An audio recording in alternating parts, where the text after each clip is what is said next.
दरम्यान उद्धव ठाकरे लोकसभेच्या प्रचाराची सुरुवात ठाण्यातून करणार असल्याची माहिती समोर येते। यावरून एकनाथ शिंदेंनी जोरदार ठाकरेंवर टीका केली। ते जे उमेदवार उभे करणार त्यांचं डिपॉझिट जप्त होणार नाही याची काळजी ठाकरेंनी घ्यावी असं शिंदेंनी म्हटलंय। दुसरीकडे फडणवीस यांनीही ठाकरेंवर जोरदार टीका केली। 2.5 वर्ष घरात निबंध लिहित बसलेल्यांना पुन्हा मुख्यमंत्रीपद कशाला हवं असा सवाल त्यांनी उपस्थित केलाय।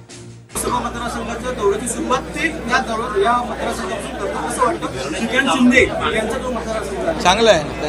अरे प्रचार करायला तर काय प्रचार केला पाहिजे, फक्त त्यांच्या उमेदवाराचं डिपॉझिट वाचवावं। मध्ये एक व्यक्ती असा निघालाय की रोज निबंध सांगतो मी मुख्यमंत्री असतो तर,